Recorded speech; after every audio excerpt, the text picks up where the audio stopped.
Thank you. Donald Johnston.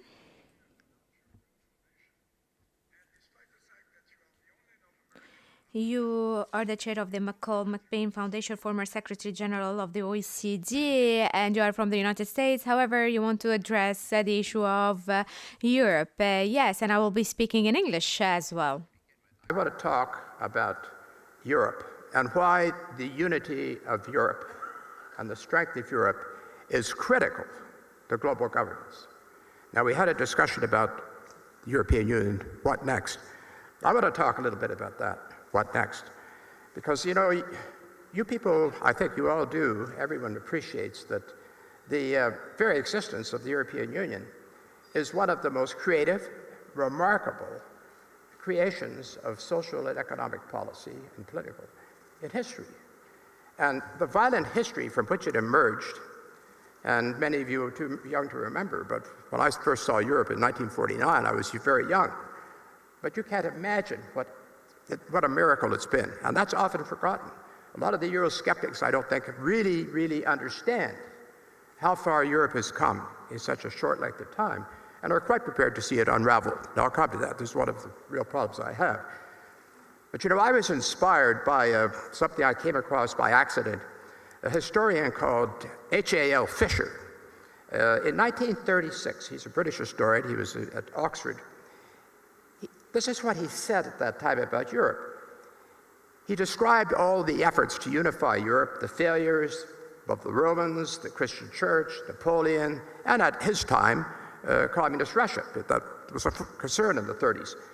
This is what he said. He said, ever since the first century of our era, the dream of unity has hovered over the scene and haunted the imagination of statesmen and peoples.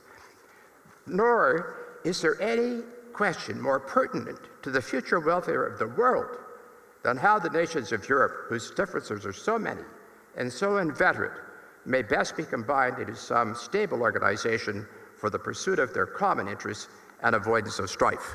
Now, unfortunately, Fisher died during the war, so he never lived to see his dream come true.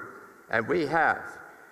Let's start with the beginning of it, the remarkable Jean Monnet, for example, who had the concept of the European coal and steel community. That was 1951. He inspired that. And it laid the foundations for a united Europe, from which all else actually flowed. It was the acorn that built the oak tree. But let me just point out something. At that time, when it was launched in 1951, the French government issued a communique that said that the pooling of coal and steel production should immediately provide for the setting up of common foundations for economic development as a first step in the Federation of Europe. This was said by the French government in 1951. Now, that word is not always very popular today, but essentially, I'm going to come back to that because I think it should be popular. It's controversial, in fact, but it was the first supranational building block of the European Economic Community and then the Union. Now, you know, I'm surrounded on the other side of the pond, as it were, although I'm Canadian, by Eurosceptics. There are many Eurosceptics out there who basically seem to delight in the fact that there was a Brexit and they talk about the unraveling of the Union and so on and so forth. And let me tell you, it really troubled me. I picked up a Foreign Affairs article just a few weeks ago. It was written in the summer by a distinguished professor at Johns Hopkins University. And it was, you know, Brexit was a shock for some, but I began to understand that some people thought it was a good thing. Now, this professor, this is what he had to say, which shocked me as much as Brexit. He said, Jacob, I don't know if, his last name is a bit difficult to pronounce, but he says, the upside of the EU crisis created by Brexit will be a return to independent sovereign states across Europe. This would be an upside for who? Well, to remove the competition of the largest unified single market, which is Europe, in history. Obviously, that might be an upside for those competing with it. And it would reinstate, possibly, the prospect of future wars on the continent, which this great European experiment was designed to prevent. And so it has. Now, some of his comments appear designed to create a questionable impression of the views of Europeans. This is what he says.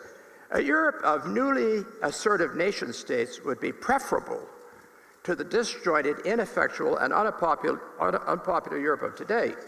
There's good reason to believe that European countries would do a better job of checking Russia, managing the migrant crisis, and combating terrorism on their own than they have done under the auspices of the EU. Well, really, what good reason, and how is it that that good reason did not occur to Jean Monnet and the other people who were basically the builders of what has been, as I say, one of the greatest achievements in history?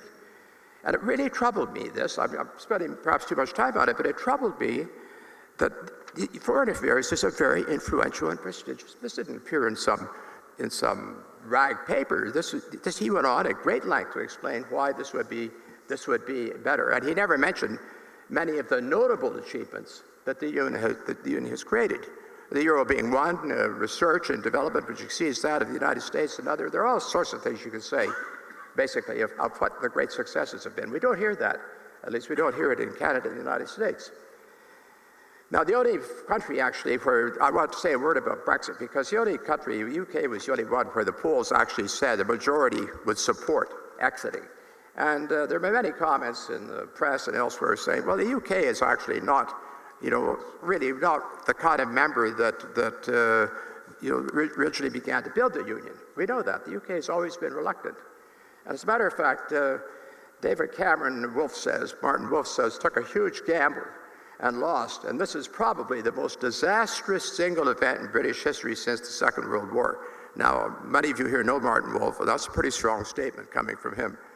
But anyway, he says then the UK might not be the last country to suffer such an earthquake. Similar movements are elsewhere. And who's going to follow the UK over the cliff? Well, the polls suggest that that will not happen, although we hear a lot of talk of it. And it's very, very important that it not happen for many reasons. But a commentary in the New York Times pointed out that Britain is not a typical member of the Union, as I said. His comments, this guy, Professor Grigio, on the strength of patriotism. Now, that's something that was addressed, you may recall, by Madame Guigaud, excusez-moi, quand elle a dit il faut être très proche entre l'Union et le peuple. That has to be strengthened, obviously, and I think it will be strengthened. And in fact, I was on a panel with Carl Bildt and others just a month ago in Korea, and Bildt made the point that he looked at numbers which showed that the Brexiters, and actually the possible exit, had strengthened the attachment of the French and the Germans and others to the Union itself. Certainly they're critical of it, but don't basically confuse criticism with wanting to leave it. That's very important, and there's no numbers that show that.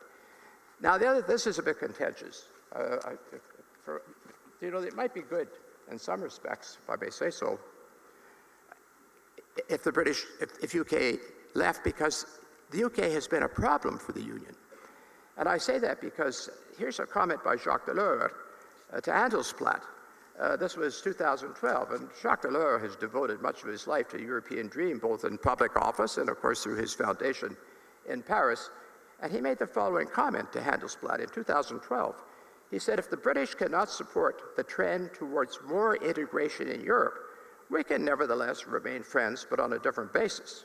I could imagine a form such as a European Economic Area or a free trade agreement.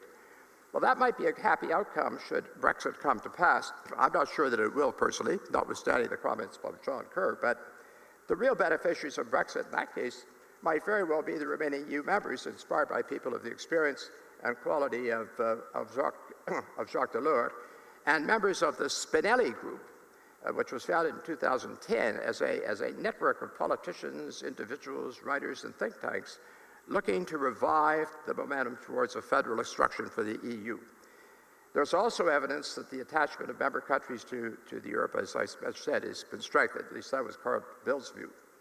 Now, the Spinelli Group envisages, what they envisage would not be acceptable to the United Kingdom. It would be impossible because they want to take the reforms that they look for in the other direction, not towards more integration, but less integration. That's not what the European Union, I don't think, is all about. It was never intended to be out, and it goes right back, as I say, to the European coal and steel community. Now, I'll remind you also of Maggie Thatcher, who seems to have inspired the Conservative Party. I know she's long gone, but she made a very famous speech in Bruges, you may recall, which resonated with everyone at the time. She said a lot of things, but this is one thing she said. I won't repeat it all, but certainly we want to see a Europe more united and with a greater sense of common purpose. But it must be in a way which preserves the different traditions, parliamentary powers, and sense of national pride in one's own country, for these have been the source of Europe's vitality through the centuries. Well, that can hardly be seen as an endorsement of more integration, or certainly not a federation, because full parliamentary powers are completely incompatible with that structure that I'm suggesting. Of course, she could have added, as a matter of fact, that the elements she wishes to preserve are also the elements which have been the source of bloody conflicts throughout the millennium, in fact, and including 3 wars between France and Germany in the 70 years between 1870 and 1939. Okay, so my point is that no European country on its own will ever be a major global player by reverting to nation-state status, as recommended by this professor. Indeed, Carl Bildt pointed out, the same panel, that as other major countries grow in economic clout, not even Germany would be in a new G8. So if you're going to have influence on the world stage, and that's why it's so important that Europe be that, it will not happen without a strong, unified Europe, which will move gradually, I think, to a federal structure. Thank you for that invigorating speech in favor of Europe. We could use that, and maybe Hubert Védrine would like to comment at the end of the panel on this view of Europe.